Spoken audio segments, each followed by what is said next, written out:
All right, Yacht A, greetings everyone. Happy Friday. To begin, I wanted to throw a big shout out to those joining us again from last week. And for anyone who's joining for the first time, thank you. Again, we want to start off our event by thanking everyone who decided to join us. We all understand you're very busy and we're excited you're spending part of your day here. So before I hand off the virtual mic to Dr. Richardson, I'm going to briefly explain who we are. So my name is T. Benali. I'm the current co-chair of the Heart Disease and Stroke Work Group, alongside my co-chair, Apeksha Dige.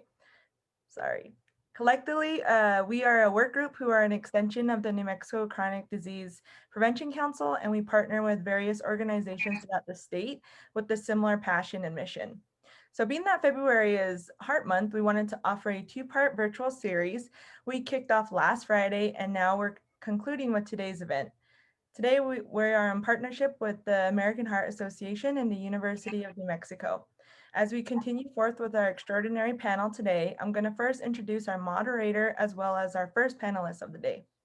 So Dr. Richardson, PhD, CCSLP, is an associate professor with a research focus on improving assessment and treatment for adults with communication disorders following acquired brain injury, such as stroke and TBI, or due to progressive disease such as primary progressive aphasia. Her lab studies the impact of brain stimulation on brain structure and function, as well as on behavioral outcomes in these populations. Her lab also uses structural and functional neuroimaging like EEG and MRI alongside narrative assessment and other behavioral measures to identify diagnostic biomarkers and or to characterize recovery disease trajectory and response to treatment. And now for our panelists. So this is Annette Torres. She was born and raised in El Paso and graduated from the University of Texas at El Paso with a BA in psychology. She was a member of the American Heart Association Statewide Advocacy Committee of Texas, a past member of the Center Against Sexual and Family Violence Program Committee, and current member of the Chronic Disease and Prevention Council. Additionally, she has worked in tobacco control and prevention in the West Texas, Southern New Mexico region since 2013.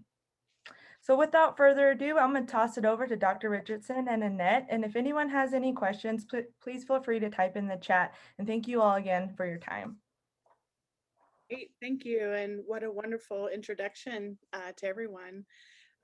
So I'm gonna just ask Annette some questions, and she'll be the first of several panelists talking about their experience with heart disease or stroke. And so I'll just jump right in, Annette, if that's okay with you.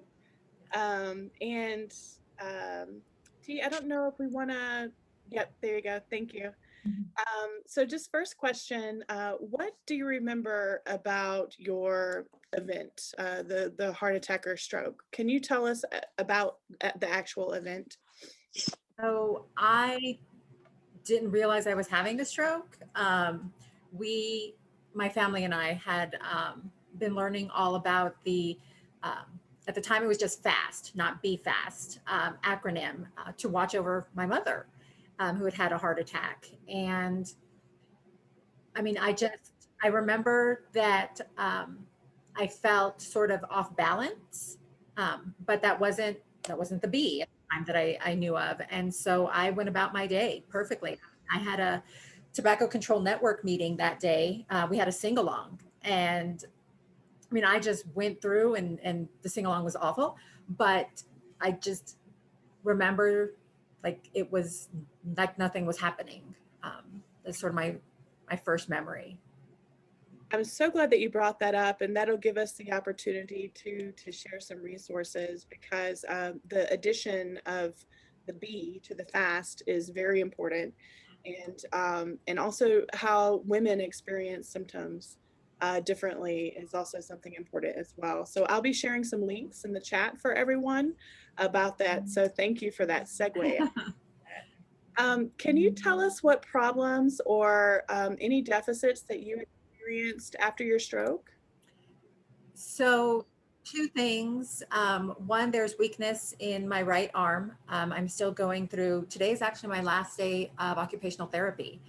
And I'm not 100%. I'm probably not 90%, but it's still an ongoing struggle to get to where I was. The other thing is, as you're going through the process, you don't really recognize your own deficit. And like for me, it was like I thought I was speaking perfectly well and was perfectly understood by everyone. And then afterwards, they're kind of like, no, your speech was slow. It was a little slurred, and your sort of cognitive reality is different from everyone else's. And so it was just pushing myself every day a little bit more to stay alert, to speak more, to try and get myself to where I had been. So those are really the two deficits that I recognize, or people recognized for me. Yeah, and that's definitely why it's important, to have people around.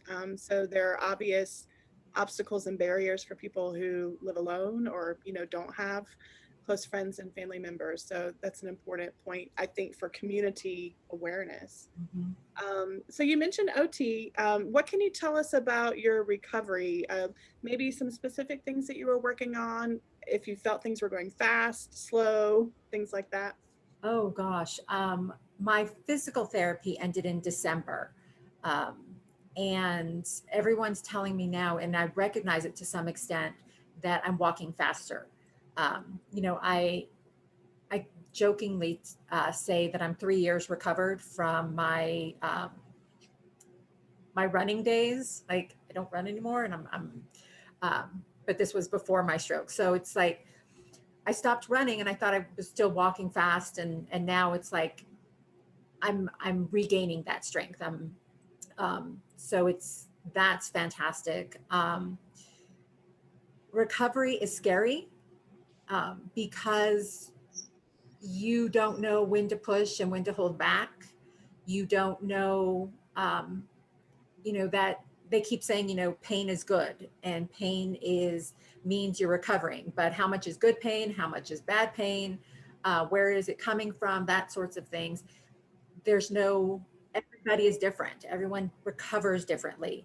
And so it's difficult to have like an exact, like, this is what you should be doing. And so it's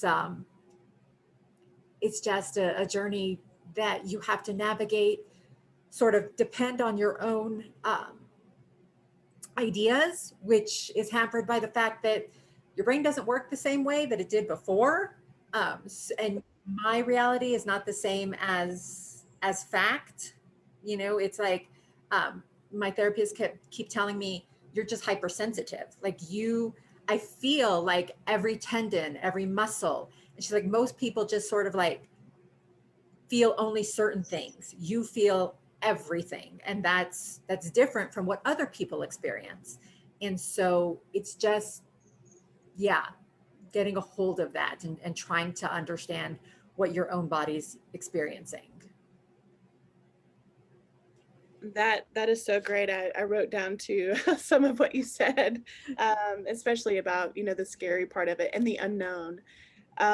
So what I think you kind of already touched on this because you mentioned the be fast, but what do you wish you would have known before the stroke that you could share with others here? Everything. Because there's just not enough out in the public sphere. Um, I think one of the great things was during this time, I don't know if you've seen the Mayo Clinic's commercials where it talks about answers leading to more questions. And it's this beautiful graphic of the brain. Um, and I have been incredibly lucky that my neurologist actually referred me to the Mayo Clinic because they haven't figured out why I had my hemorrhage back in 2019 and why I had a stroke this year. It's just, they're like, someone your age, someone like you who's young and healthy, this is different. So I've been able to get some answers, but not the actual. And so I just wish I knew where to go, who to talk to, what resources were out there. And it's really difficult in this time of COVID, with the pandemic, that support groups aren't meeting, and that sort of thing, because it is isolating. It is like, you don't know who else is out there who's experienced what you've gone through. So to have that sort of individual who say, it's okay, but sometimes 5 minutes you're going to absolutely lose it, and then you're going to come back and you're fine. That's just a common experience, and you don't know that. So you think you're going crazy, or you're having some emotional breakdown, and it's normal. Like, even that just base would be fantastic, So you just wish you knew some about everything. That I'm a control freak, so I wish I had the answers for everything. So it's kind of hard to not realize that it's okay not to know. I think that is so great for you to highlight. I mean, I think we were resource and support and awareness for before COVID, but I think the disparities and how bad it was has just been even highlighted because of the pandemic. What is one last kind of final take-home message, if you could sum it up in your 1 minute elevator speech? You only have 1 minute to talk to someone in the elevator, if we're allowed to ride elevators these days. What is one last message that you would like to share with the group here? You are not a burden.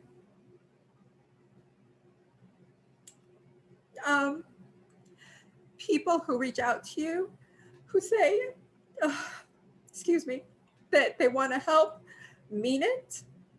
And you need to be able,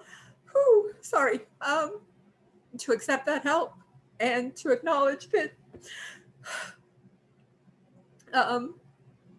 it's not a weakness, that you may change the way you think, the way you speak, the way you move, but that doesn't change overall who you are. And it doesn't affect your ability to live the life that you did, or the life that you want to live. Yeah, I think that's what I would communicate. I want to thank you. I'm trying to hold it together over here too, Annette. So just for Annette too, if you can show her a clap of hands or some way to show, I just want to thank you for sharing such a piece of your heart and your experience with us. And I think I'm probably going to be framing that and posting it on the Facebook page, that you are not a burden. And when people want to help, take it. They mean it, and it's okay to be vulnerable to take that. And I can't tell you how excited I am to be able to share that advice with others from someone who's in the know. Absolutely. So thank you so much, Annette. I just thank you. All right, I'm gonna move right in. We have a couple more stories and a lot more education that's gonna be happening here. So now I'm going to call on Eric and Laura. I believe they're here. So good, wonderful. I'm gonna share my screen just a moment so I can show a picture of these folks and do a quick introduction.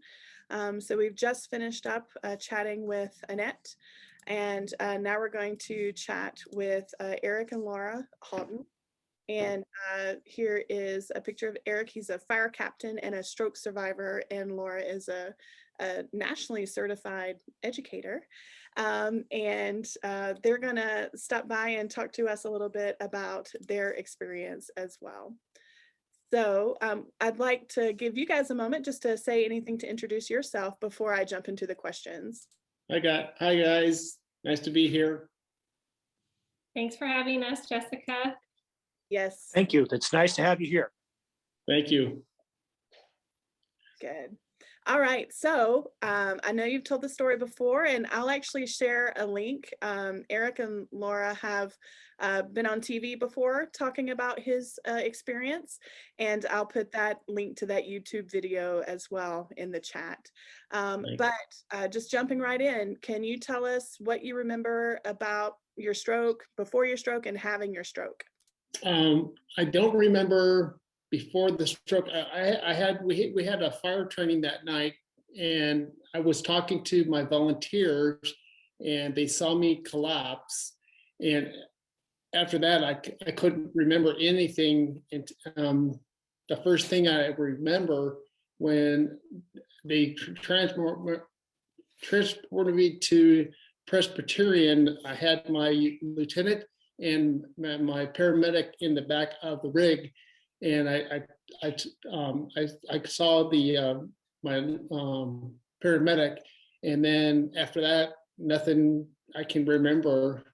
When they got me to Press downtown, and the TPA didn't work, so they transferred me to UNM. I remember the ride from the ambulance to UNM with my wife and the paramedic at Albuquerque ambulance.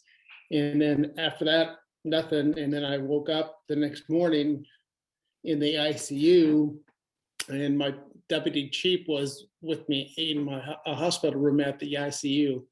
And then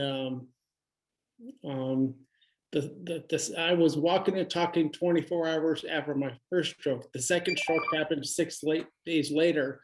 I was in the regular hospital room with my friend and said, Mike, something's not right. He got the nurse. And then I crashed the second time. And then the second stroke really got me. And then after that, I was in the ICU for 2 weeks. And then they transferred me to Loveless for rehab for 2 weeks. So, and Laura, I just want to make a quick note. Eric mentioned something called TPA, and TPA is something that they give for certain types of strokes that involve a blockage. And in our last speaker series, when they were talking about the heart, they talked a lot about the blockages in your arteries. And so TPA is supposed to kind of go in and help clear or dissolve that blockage. And that's what he mentioned, is that it didn't work. Laura, could you tell us a little bit from your perspective about the stroke? Sure. I got a phone. I was on my way to UNM, and I had gotten a phone call from the woman in the ambulance, one of the paramedics, and she said that they were transporting Eric to Press because he had had a stroke. And so my friend took me down to Press, and I saw Eric. They had given him the TPA and things didn't get better, so they transferred him to UNMH, which has a very good stroke center and docs. And they did a thrombectomy, so they went into Eric's femoral artery with kind of a little like a tube, a long tube with kind of a gasket or a basket at the end, and they picked the clot and pulled it back out through his femoral artery. And with that, there was a chance of another stroke because the clot showers within the brain, and his clot showered and he had another stroke 6 days later.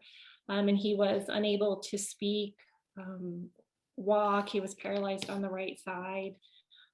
They thought they were going to have to do a craniectomy where they cut open his cranium and look at the other clot or the new clot or something, but it didn't get to that point.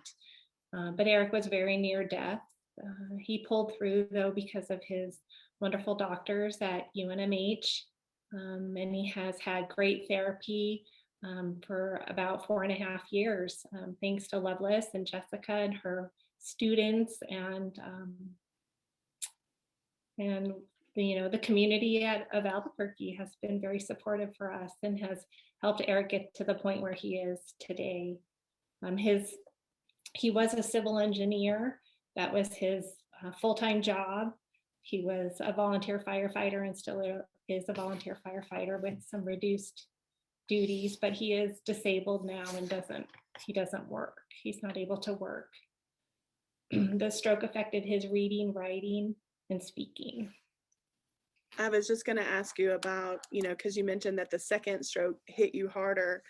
And I want to touch on something really quickly that circles back to what Annette said, because, Annette mentioned that, it's hard to find resources. It's hard to know who to talk to. And from my personal experience with Laura and Eric, I know that a lot of the reasons that you were able to, get the support that you were able to get was because you were very good at advocating for yourself and just asking questions, and some people don't necessarily have those connections or know what questions to ask, and so that can make a big difference in what type of support you can find as well. So Eric, you mentioned that the second stroke hit you hard. What type of problems or deficits have you experienced after that second stroke? Like Laura said, I have a hard time reading, writing, and talking, but it's getting better because of the reading group that you put on for all of us. And then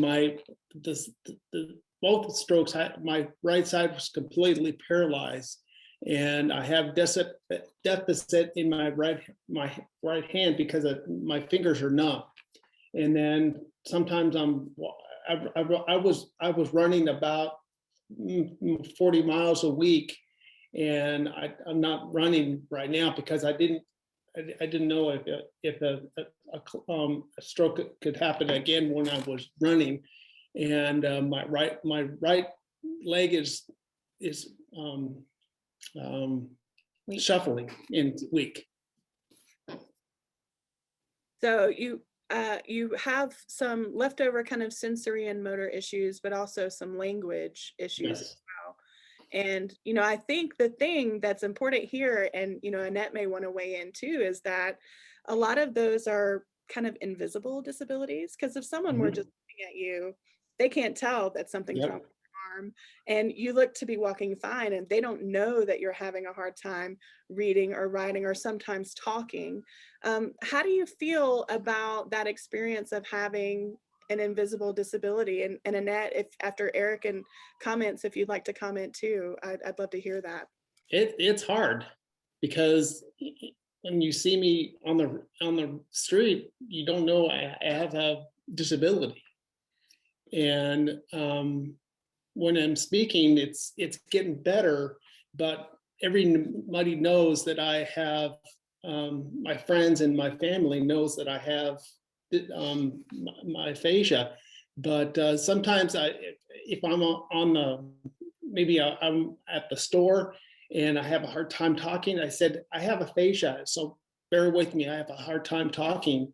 And I say that a lot of times when I'm alone or in a situation that I don't have comfort. My comfort level is really low. Yeah, I'm so glad that you bring that up. And I just put in the chat that aphasia is an acquired disorder of language that affects speaking, understanding, reading, and writing. Annette, would you like to add something? When you come back from a stroke, there is the assumption that if you don't have that outward appearance, that people think you're just 100%, that you're just can go back to where you were. And they have a hard time adjusting, and that they don't know how to deal with it. They don't know what lines are there, what lines to cross. And it just makes the whole situation a little awkward. And that's when you start to feel like you're the burden, you're the problem. And I think that situations where, I think it's wonderful coming from tobacco prevention and control and media and health communication. I think we miss the part where it's not just talking to the survivor that says you're okay, but talking to employers and saying, this is really how you need to deal with, the people whom you work with or whom you employ when they have situations that require a bit of delicacy. this is how you deal with that situation, so that you both feel like you're in a good place to meet that. And I think the average person on the street, they need to have a resource that says, oh, this is, how I can deal with that person. And it's just, yeah, it is very awkward. It is very difficult to deal with that sort of on that side of things. Yeah, and I think we could probably all agree, those who have dealt with this too, or who have had experience with it, that we do need a complete overhaul of looking at employment and return to work after stroke, and other similar things that happen to the brain or body. And we mentioned too the invisible disability, and I didn't prep you for this one, Eric and Laura, but if you have a moment, and if you think you can you comment on how difficult or not it was to get benefits and to apply for disability because of the kind of invisible nature of this? I'm going to let you answer that question. Well, I think because I'm part of the educational system, I tend to know systems like the healthcare system. So I think that helped me to be an advocate for my husband, and trying to research and find where we could receive benefits, because Eric wasn't able to work in his job anymore as like I said, a civil engineer. We had to go to court to prove that he would be eligible for disability benefits. And like Jessica was saying, Eric, it doesn't look like anything's wrong.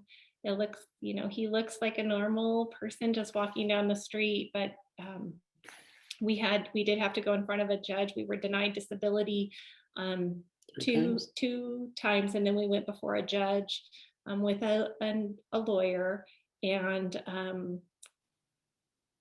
it was unusual in that the judge had called me back to his chambers so I could help advocate for Eric and let him know what had happened and how his disability was affecting us as a family. And I think I'm thankful that I'm educated and have strong vocabulary, and I was able to appeal to the judge. We had found out that he had 3 children about the same age as our children. We had 2 kids in college and 1 child in high school. And so I tried to appeal to the judge's sense of family. And what if this had happened to you, Judge? What would your family do?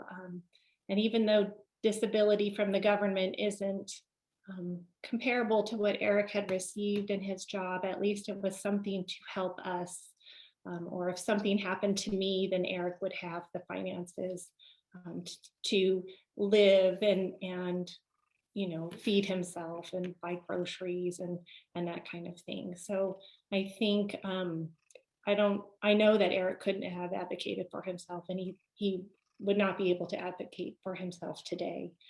So I think that while the doctors and staff were great at UNMH, Eric's neurologist was Dr. Zafar, and he had come from the Cleveland Clinic, and he had stated that at the Cleveland Clinic, it's a supportive environment for families, and it's a great resource for families, and Albuquerque doesn't have that. So you have to be an advocate for your loved one. And it made me think about people who maybe English isn't their first language, or they're not computer literate, or they're elderly, they don't have family. I think that being in Albuquerque could be a real disadvantage to people who don't have tools at their fingertips to use as resources to advocate for their loved one. So it was a battle.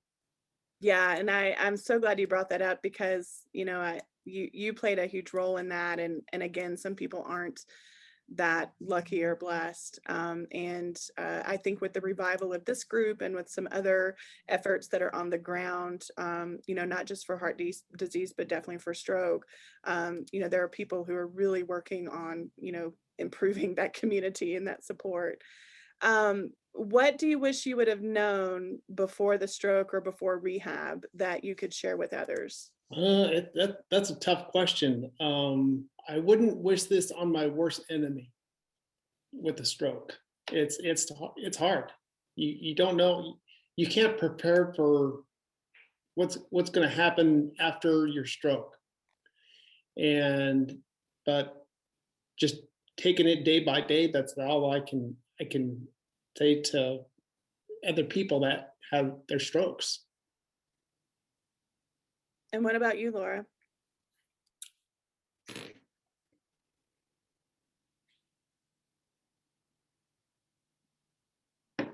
We don't have to answer. I'm sorry. I think just knowing that things would be okay. That although there are changes, that things are okay. We still have a roof over our head. Eric, he can walk and talk kind of, and he can, feed himself and dress himself and shower and drive. So things could be worse, but I think that just knowing that you can get to the end of it or get through it. I mean, we're still going through it. It's clearly not the end, but I like that you bring that up too, is that it's not the end, and that we do know from research in neuroplasticity and with medical advances that recovery, even though it may be a lot slower, that it can still happen for many, many years after the stroke. Is there any last, again, the 1 minute elevator or the last phrase that you'd like to share with folks? Well, I wish there was more groups that have, for people that have family that don't support for the family, not just us, for the family. That's because Laura had a really good idea of how to support me, but sometimes when families they don't have the support to advocate for their family ones. Right. And what about you, Laura? I think I wish that there would be more family counseling. Like our son, who was in high school, he lost a lot of weight, and he's an athlete. He's doing just great now, but it was really hard on him.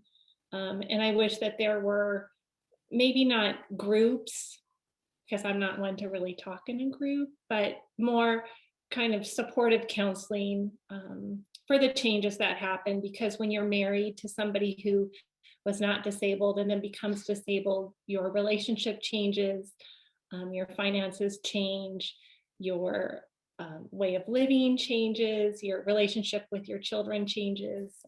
I think that it's important to recognize that and help those family members too. I love that. And both of your pieces of advice went towards, helping the unit. It's not just about the survivor, it's the whole unit that needs the attention. So thank you. Thank you so much. Everyone give them a hand clap Thank you. Thanks. And we do have another engagement, so we do have to sign off, but thank you as always for having us, and we're always happy to share our story with you or with any groups that would be who would like to hear it. We're very happy to share. Thank you, guys. Thank you so much.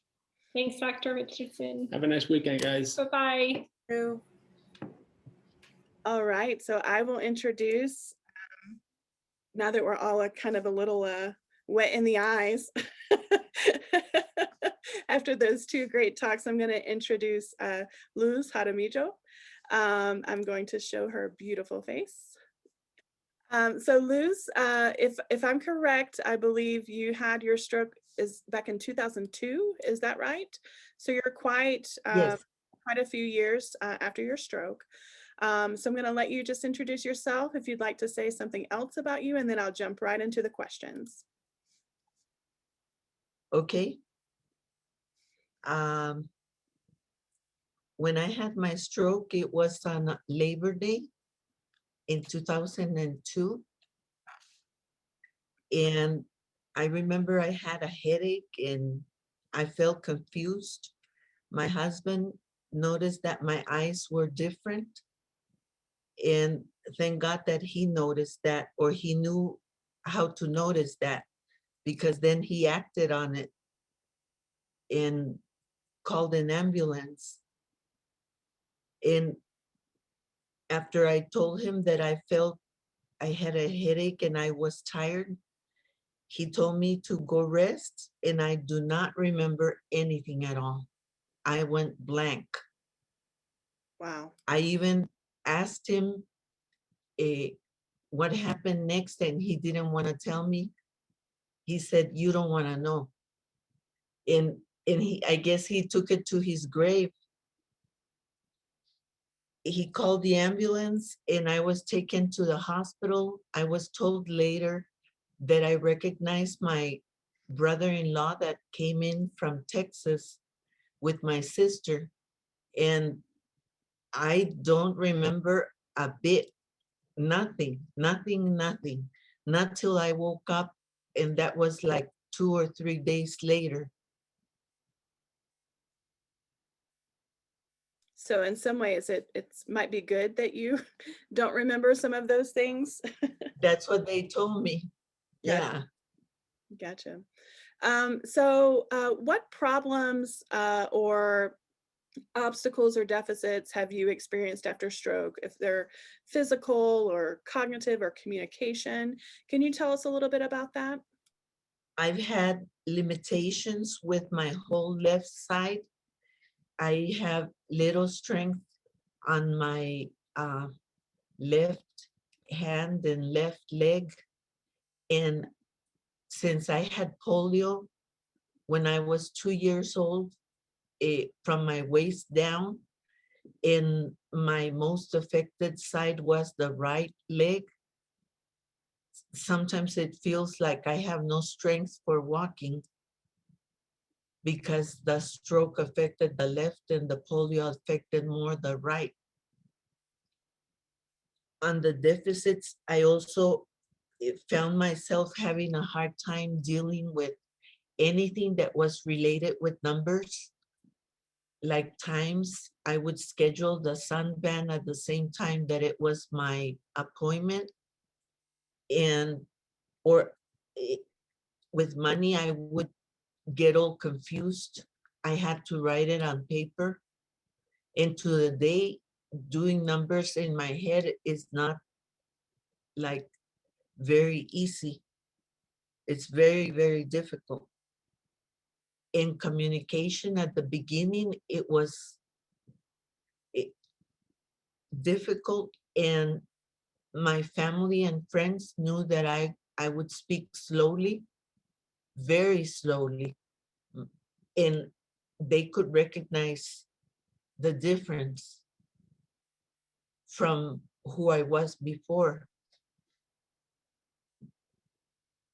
And the concepts, it's like I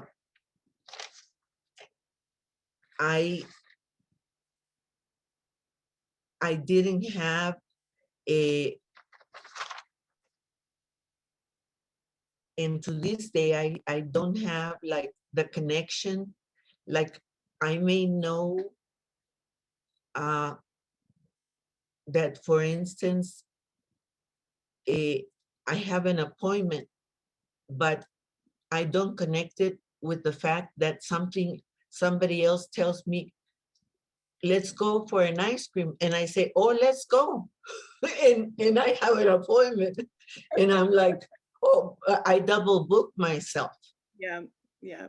And that would be, such an easy fix, I think, for doctors and practitioners to like help someone with organizational tools or apps or something, because, cognitive issues like that, or memory, or what we think about, memory of, remembering that you have an appointment so that you don't double book yourself, that type of memory is very commonly affected in stroke. So what can you tell us about your recovery? You've been on the recovery road for a while. What can you tell us?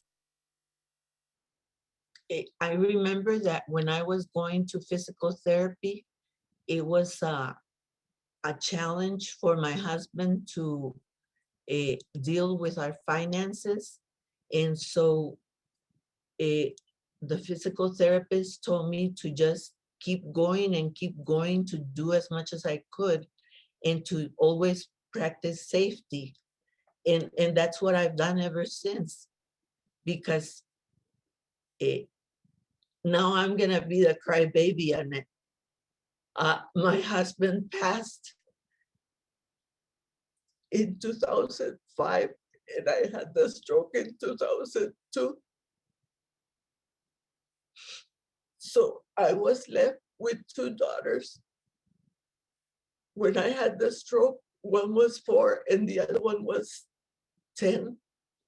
And then when he died, one was 6 and the other one 12. So I went back to my country where I could be close to my parents and some family. So when did you feel comfortable enough moving back here? I did it in 2012 when my little one needed to go back to like middle school and get established to go back into high school after that. I was gone for 6 years. Like how hard or challenging that must have been, losing that support, but also being so strong to raise 2 young girls. You're just amazing. Tell us what you wish you would have known before the stroke. Awareness of risks, awareness of knowing how to avoid a stroke.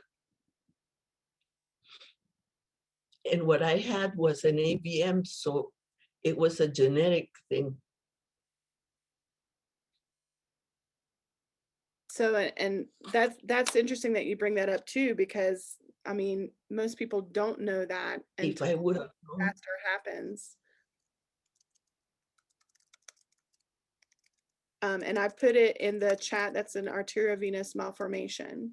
And it's when your arteries and your veins get tangled up.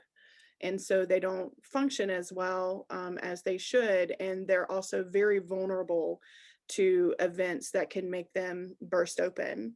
And so where Eric before had a blockage stroke and a ischemic stroke, Luz had more of a hemorrhagic event because her AVM left her vulnerable to that. Do you have anything more that you'd like to say about the AVM itself or awareness about that? I just feel that when I first had the stroke, I felt like the world had ended. And, you know, with the years, you start noticing that there's more to your life than a stroke. And I was able to retire from being a teacher. And I started quilting at that time.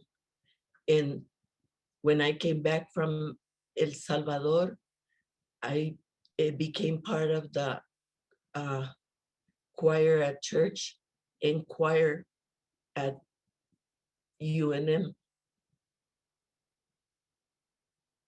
And So, how have you felt that making sure that you were active and involved, how important has that been for your recovery?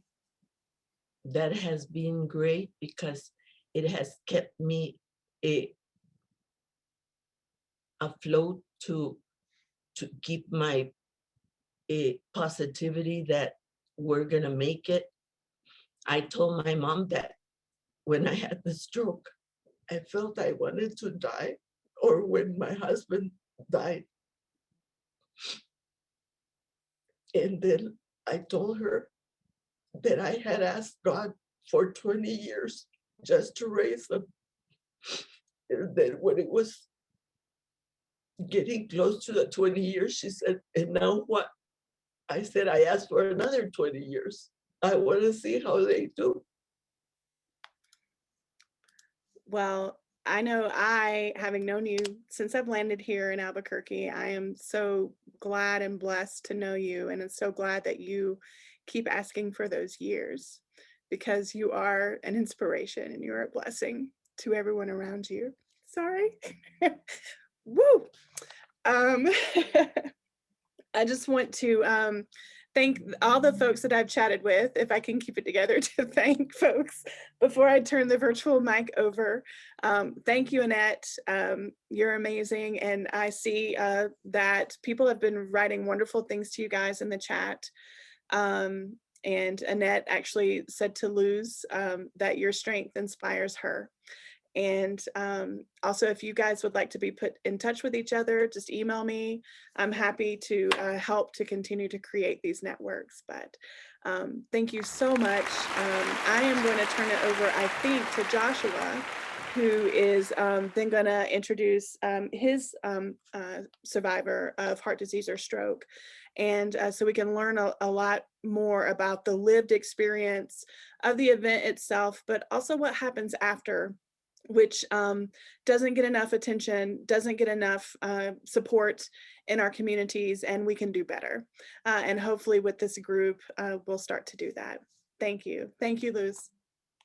Thank you, Annette. Thank you. Yes, thank you so much, Dr. Richardson, and all our survivors that we had today. Truly inspiring and amazing stories of such strength, you know, of all these individuals. So thank you so much for sharing. I agree with Dr. Richardson. We don't hear enough of the survivors. And, you know, it's important to hear these stories. I think it's crucial, you know, for us to be educated on what's happening and what happens to some of these individuals. So thank you so much for being with us today. My name is Joshua Martinez. I'm sorry. I am the Community Impact Director for the American Heart Association of New Mexico. Today we also have a heart attack survivor, actually a 4-time heart attack survivor. Today we have with us Mr. Don Breemner. He's a longtime advocate and volunteer for the American Heart Association, and a survivor as well. And we're happy to have him here with us today. He has an incredible story. And I'll hand it over to Don. Thanks very much, Josh. I apologize that I don't have anything, a live photo up there. It's I'm a bit of a dinosaur when it comes to technology. And besides that, I'm from New Zealand. It's already tomorrow there. It's a Saturday, so I'm taking the day off. Yeah. As I said, I'm from New Zealand. We're affectionately called Kiwis, after our beautiful native bird, not that brown fuzzy fruit that you eat every day. But I appreciate the opportunity to talk to you today. Not having my live photograph up there means I don't feel guilty from looking at my notes either, so that's good. As well as my heart history, I understand and resonate with the people that have spoken today. I'll talk a little bit about it, but in the middle of my heart process, I had a massive TBI. And I still have doesn't sound like it, but I still have the physical, emotional, and psychological ongoing issues of that because it is an invisible injury. So let's go back to the start. My knowledge of the way our heart functions, cardiovascular disease, the risk factors that impact our life, and the consequences of the decisions we make, my knowledge of that hasn't come from an academic source. Over the last 16 years, I've learned things that I didn't know that I should know through the toughest school, which is personal experience.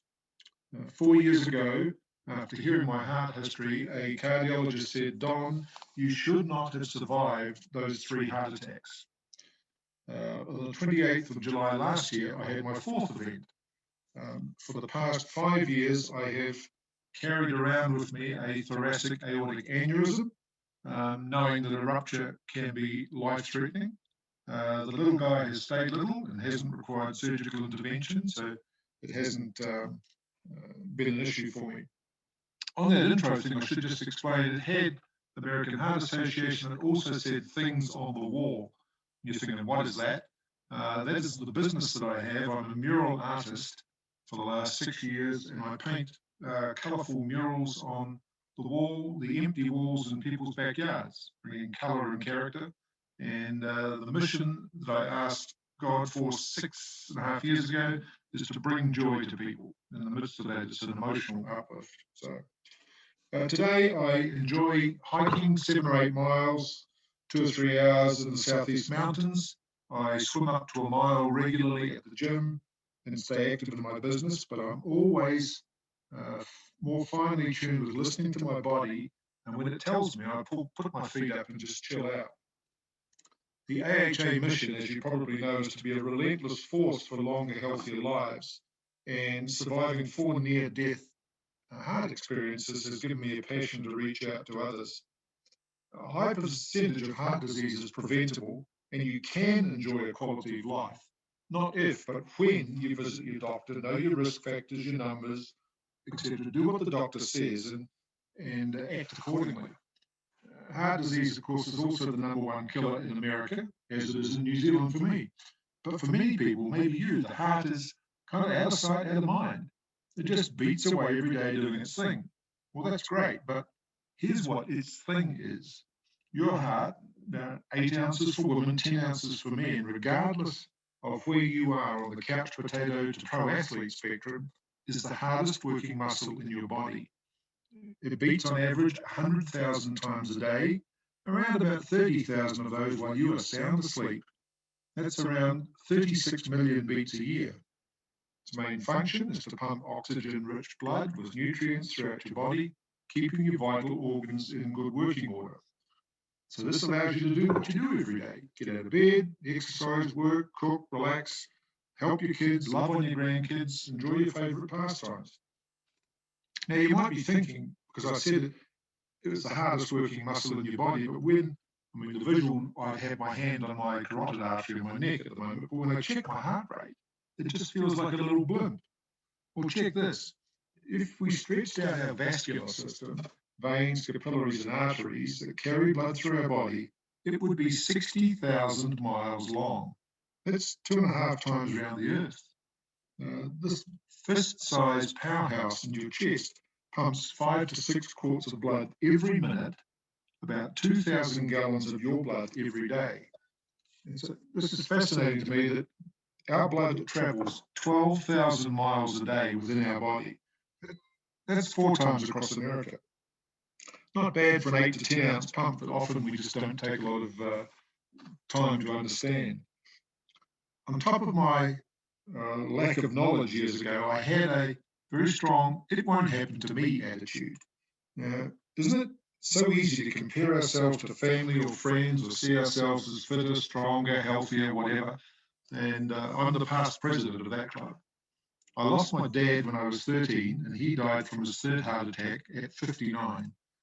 Tough teenage years for a kid with no direction, no self-confidence, and no dad.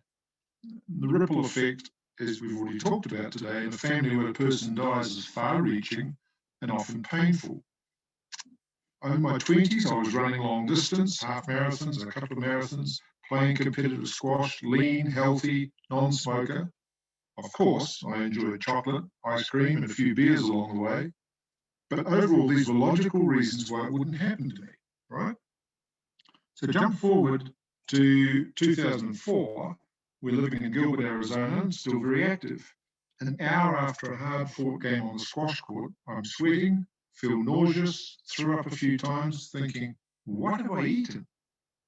Then I felt a tightness in my chest and realized I was having a heart attack. And I made a very bad decision. I drove home 17 miles so my wife Sharon wouldn't be inconvenienced by the car being left at the gym. Not smart. I got home safely, calm, not feeling any pain. Sharon called 911. The paramedic at my side said to his colleague as they pushed me down the driveway, "This guy's not going to make it. I can't even find his heart." All I said was, "Did you hear that, Lord? Your call." I remember 2 very strong defib shocks that really hurt, but they restarted my heart. After getting a stent inserted in my right coronary artery, 40 friends in recovery said, "How did this happen to you? You're so fit." And then it hit me. It's getting me now. I realized that I had inherited a strong family history risk factor that my healthy lifestyle would not overcome. My dad, his dad, and 6 siblings all died of heart disease, and I understood straight away that my heart health had to be managed by listening to my cardiologist and acting on his advice. 18 months later, I had my second heart attack, and this was impacted, where I relate to your comments today, by a traumatic brain injury. I was calm, waiting on the paramedics. I was going to the bathroom. All I remember was stopping and nothing else. From 6'2", I fell backwards and my head hit the tile floor in a sound that they said they would never ever forget. Opened 2 inches in the back of my head. I had multiple intracerebral subarachnoid hemorrhages, and the paramedics, I think, pretty much wrote me off. I got to hospital and had a blood pressure window of 30/12. 12 minutes later, 258/155. They put me into a induced coma for 6 days. Took me to the edge and nearly the end of my life. So it's been a long process, and I still bear the effects of that today. 7 years later, I was here in Albuquerque, enjoying a good workout on an elliptical trainer. I was back feeling strong, no symptoms. Checked my heart rate, which I do regularly. It was 196.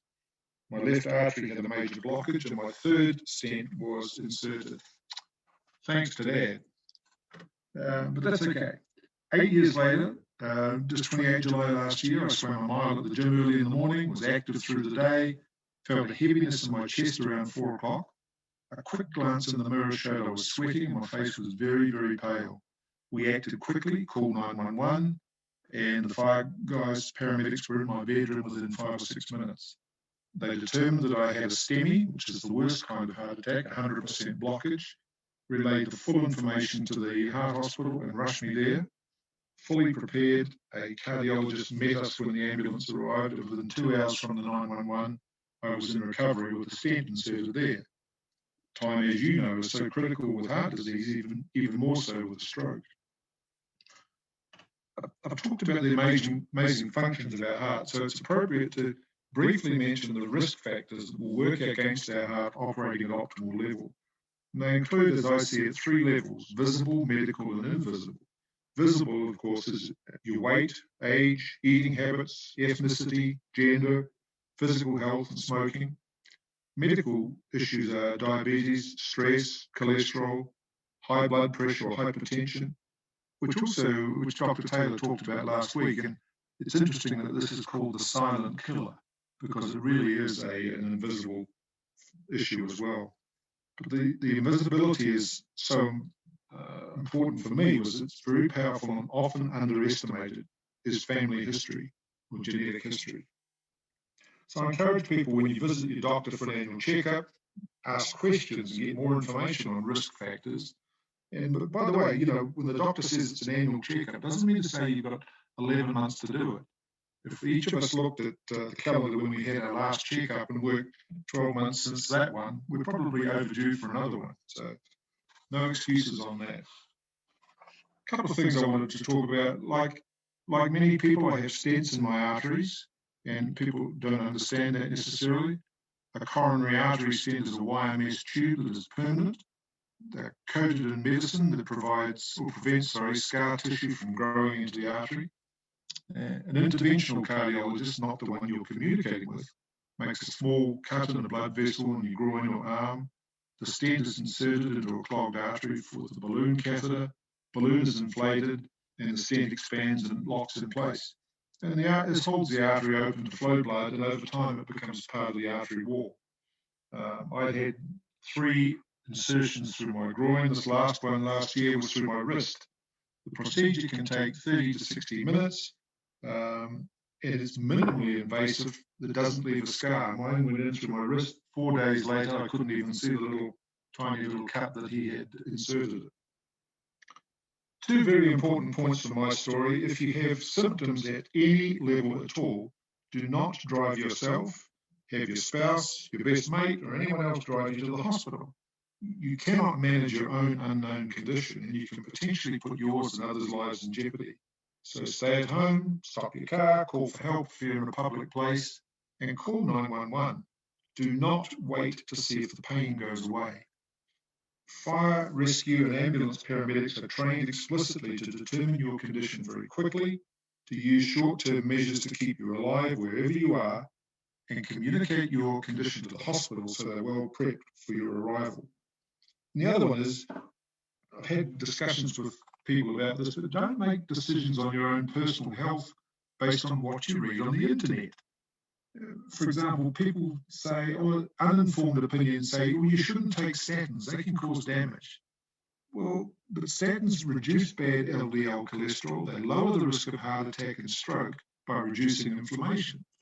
I've had a bit over 6,000 over the last 16 years at various strengths based on my condition as prescribed by my specialist cardiologist. And just to finish up, the AHA invests millions of dollars researching scientific and technological advances in the relentless fight against heart disease or stroke. And the return on that investment is that cardiologists are well equipped to determine our personal conditions with precision and provide us with meds specific to our bodily needs. So another way of saying that the relentless force for longer, healthier lives is that the Heart Association is all about stopping people dying prematurely from heart disease. Life is predictable and busy, more so unpredictable, and busy, more so today than ever. And I put a bit of a guilt trip before on guys because guys are slow to act on health matters.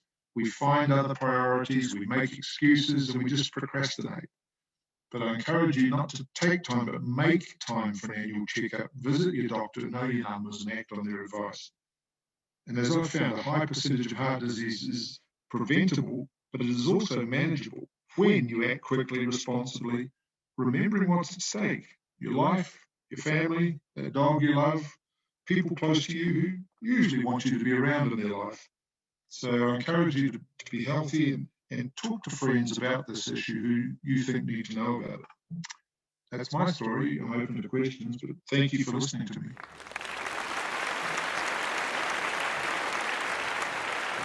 Thank you so much, Don, and thank you so much to all of our panelists. Very courageous to share your personal stories with a Zoom full of strangers, so thank you again. Like Don said, if there's any questions, please direct them to the chat and I can read them off. And if there's any questions for any of our other panelists or Dr. Richardson, I'm happy to collect all of them from the chat and email them to her, and we can get responses back to everybody. And a big shout out to T, Dr. Richardson, Joshua, everybody for organizing this virtual series. It's been tough with Zoom, but I just wanted to thank everybody for coming and thank all of our panelists so much. Actually, can I just say one thing? Oh, please. What a benefit of having my, I have an iPhone, and it has on the iPhone, I learned this over a year ago, an emergency SOS feature. And so on mine, I filled that out with my medical condition, the meds that I take, very brief history, and I put in there, I've got 6 emergency contacts, my wife, friends who are close to us, a couple of people from church. If I use this to call 911, a text immediately goes to those people saying, Don has called 911. And in my case, the aneurysm that I have, I've lived with that 5 years. I know well that if I have to call it, if I have time to call the ambulance, I might not see it arrive, but it is a good facility on the iPhone to be able to get to 911 people very quickly and have people in your life alerted to the fact that you have made that call. It's really good to know. Thank you. Annette, I believe you have something. Yes, Dawn, I wanted to ask if you have also a medical alert bracelet, and if so, if you find a little bit of comfort or safety in that. No, I don't. I take my phone with me when I go hiking. It's I have an unusual condition, I guess. The TBI part of it is, like everybody else's, is an invisible injury. And so I just look like, I've always just looked like, only a bit older. And so that doesn't sort of impact me. I can hide those issues from time to time. The biggest issue for it is 16 years ago when that happened, I lost 2 of my senses, my sense of smell and taste. And, but no, I don't carry the bracelet with me at all. Sometimes I'm up in the hills, climb 1,500 feet and 2 or 3 hours away, but I haven't used that, no.